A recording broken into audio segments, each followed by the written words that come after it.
Hi everyone, स्वागत है आप सभी का टीचिंग गोल्स के इस लर्निंग प्लेटफॉर्म पर। उम्मीद करती हूँ आप सभी लोग बहुत अच्छे होंगे। आज की इस वीडियो में बात करने वाले हैं सोशियो इकोनॉमिक क्राइटेरिया के जो अंक निर्धारित करे जाते हैं उसके ऊपर एक अपडेट आई है। और ये जो अपडेट है वो आपकी टीजीटी वैकेंसी को लेकर के है। हालांकि इसका असर आपकी दूसरी भर्तियों पर भी पड़ सकता है जो भी आपकी करंट में चली हुई है। बिकॉज हम सभी को पता है कि हरियाणा के अंदर जितने भी एग्जाम्स होते हैं उसमें आपका सोशियो इकोनॉमिक क्राइटेरिया के कुछ अंक निर्धारित होते हैं। कहीं पर 5 होता है, कहीं पर 10 होता है, कहीं पर कुछ फीसदी होता है। तो ये जो अंक है इनको लेकर के एक अपडेट आई है जो कि आपको समझना ज़रूरी है अगर आप इस वैकेंसी के अंदर है, किसी भी वैकेंसी के अंदर, स्पेशली टीजीटी की बात करें या फिर अगर आप सीईटी दे रहे हैं, आप कोई भी एग्जाम दे रहे हैं। तो यहाँ पर आपकी 5 मार्क्स को लेकर के अपडेट है। ये 5 नंबर ऐसे नंबर है जो किसी स्टूडेंट के लिए तो काफ़ी बेनिफिशियल साबित होते हैं और उसको एक ड्रीम जॉब जो उसको चाहिए वो दिला करके जाते हैं।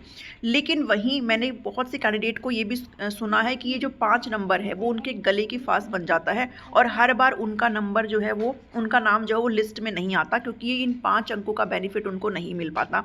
चाहे फिर वो कितना ही पढ़ ले, कितना बढ़िया तैयारी कर ले, लेकिन कहीं ना कहीं उनके आगे वो चले जाते हैं जो 5 अंक यहाँ पर लेकर के आते हैं या फिर जितने भी नंबर आपके क्राइटेरिया के बने होते हैं। अब ये नंबर सही है या फिर गलत है इसके ऊपर मैं कोई टिप्पणी नहीं कर रही हूँ।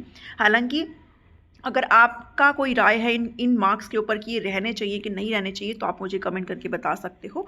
तो यहाँ पर मैं कुछ नहीं कहने वाली हूँ बिकॉज फिर बहुत सारे आ जाते हैं, मतलब बहुत सारे, सबके अपने अपने थॉट्स होते हैं। तो इन 5 मार्क्स के ऊपर जो है पहले भी आपकी जो है केसेस वगैरह हुए हैं, तो पहले क्या था और अब क्या है ये डिस्कस करेंगे। तो हाई कोर्ट पहले इन अंकों को सही ठहरा चुका है। पहले भी उसके ऊपर केसेस वगैरह हुए थे।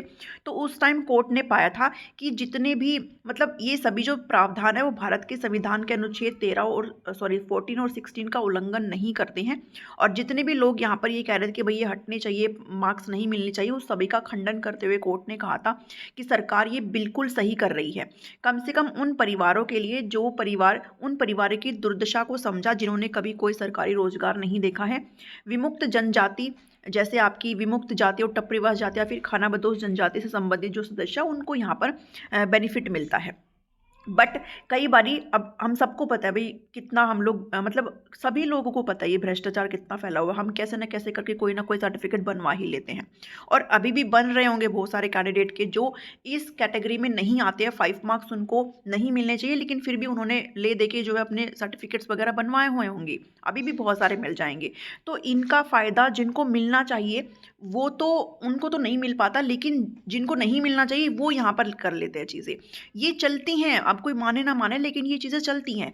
तो हाईकोर्ट ने इसको पहले कहा था कि ये ठीक है और सरकार की तारीफ करी थी कि आप ऐसे परिवारों की तरफ देख रहे हो जो जिनको मिलनी चाहिए ये सुविधा, जिन्होंने कभी सरकारी नौकरी नहीं देखी है। लेकिन अब जो है यहाँ पर बात करी जा रही है कि जो आपके 5 मार्क्स है, स्पेशली टीजीटी की अगर बात करूँ तो इन अंकों पर अब जो है कोर्ट ने एक अंतरिम आदेश यहाँ पर पारित करा और इस पर रोक लगा दी है। हालांकि इसका अंतिम फैसला अभी नहीं आया है लेकिन राइट नाउ ये 5 मार्क्स पर सरकार ने लगाई है रोक। और ये मैटर आपको समझना है कि टीजीटी के 74-71 पदों पर भर्ती प्रक्रिया अदालत में है फिलहाल।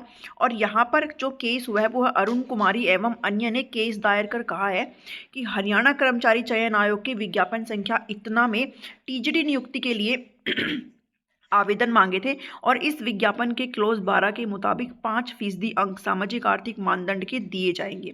इसी तरह ये जो अंक है वो एक और वैकेंसी आई थी जो कि सहायक इंजीनियर की वैकेंसी थी।